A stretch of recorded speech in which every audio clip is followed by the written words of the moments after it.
உங்களுக்கு என்ன வேணும்? அதுக்கெல்லாம் ஆதாரம் பேக்ரவுண்டில் ஆசீர்வாதம் இருக்கிறது. ஆசீர்வாதம் தான் எல்லாத்தையும் தருகிறது. அப்போ ஆபிரகாமுக்கு ஐஸ்வர்யம், சாராளுக்கு பிள்ளை, ஈசாக்குக்கு தண்ணி, யாக்கோபுக்கு ஆடு மாடுகளின் பெருக்கம், யோசேப்புக்கு போற இடமெல்லாம் வெற்றி.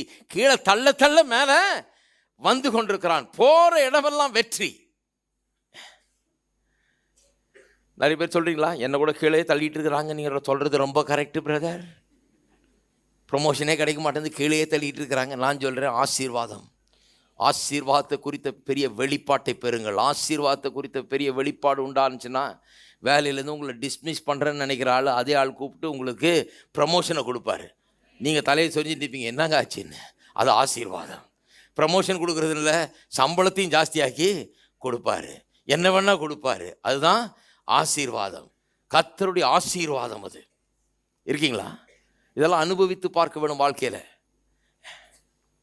ஆசீர்வாதம் சூழ்நிலையெல்லாம் மாற்றுகிறது. அவனை குழியில் போட்டால் அவன் மேலே வர்றான், அங்கேருந்து கைதியாக அடிமையாக போனால், ஜெயிலில் போனால், எங்கே போனாலும் அவன் கை ஓங்குகிறது, உயர்கிறான். ஆசீர்வாதம் அவனை தூக்கிக்கிட்டே இருக்குது, அவனை உயர்த்தி கொண்டே இருக்குது, அவனை கீழே தள்ளவே முடியாது. நான் சொல்கிறேன், ஆசீர்வாதத்தை உடைய ஆளை கீழே தள்ளி அவனை ஒன்றும் இல்லாமல் ஆக்கவே முடியாது, முடியாது, முடியவே முடியாது. நான் சொல்கிறேன், எல்லாரும் கரைகளை உயர்த்தி சொல்லுங்க, நான் ஆசீர்வாதத்தை பெற்ற மனுஷன், நான் ஆசீர்வதிக்கப்பட்டவன், நான் கீழே தள்ளப்படுவதில்லை. எத்தனை தடவை தள்ளினாலும் அத்தனை முறை எழுந்திருப்பேன்.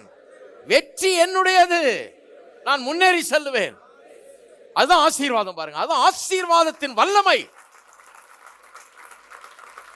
ஆசீர்வாதத்துக்கு ஒரு பெரிய அபார வல்லமை இருக்கிறது. பாருங்க, இஸ்ரவேல் மக்களே போய் எகிப்தில் மாட்டிக்கிட்டாங்க. பாருங்க, அங்கே போய் நல்லா இருந்தாங்க கொஞ்ச நாள். அதுக்கப்புறம் அங்கே போய் எல்லாம் கடவுளை மறந்து ஒரு மாதிரி பின்வாங்கி போய் எல்லாம் கடைசியில் அடிமைத்தனத்தில் வாழ்கிறாங்க, ஒடுக்குறாங்க, போட்டாங்க, அடிமைகளாகிறாங்க. ஒரு தேசமே கர்த்தரால் ஆசீர்வதிக்கப்பட்ட ஜனம்.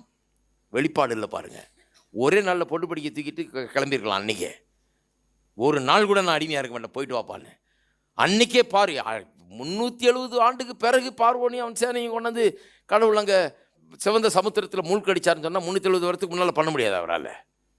கண்டிப்பாக பண்ணியிருப்பார். இவங்களுக்கு அதுக்குரிய வெளிப்பாடு இல்லை, இவங்களுக்கு அதை பற்றி ஒரு இது கிடையாது. நீ பண்ண முடியும்னு சொல்லி யாரும் வந்து எதிர்த்து நிற்கலை, யாரும் அதை யோசித்து பார்க்கல, என்ன விதமான உடன்படிக்கைன்னு சொல்லி எண்ணி பார்க்கவே கிடையாது. அங்கே போய் ஒடுக்குறாங்க பாருங்க. அங்கேயும் ஆசீர்வாதம் வேலை செய்யுது. பிள்ளை பிறக்க விடாமல் பண்ணு, ஆண் குழந்தை பிறந்தா மருத்துவ சீட்டில் சொல்லி கொன்று போடுன்னு சொல்கிறாங்க. ஆனால் பிள்ளை ஃபாஸ்ட்டாக பிறக்குது. இந்த மாதிரி ஃபாஸ்ட்டாக எங்கேயும் பார்த்தது இல்லைன்றாங்க மருத்துவ வச்சு. நாங்கள் இப்போதான் சொன்னாங்க பிரசவம்னாங்க, நான் போகிறதுக்குள்ளே பிள்ளைய பற்றிட்டு அந்த பாட்டுக்கு சமையல் செய்துன்னு இருக்குது.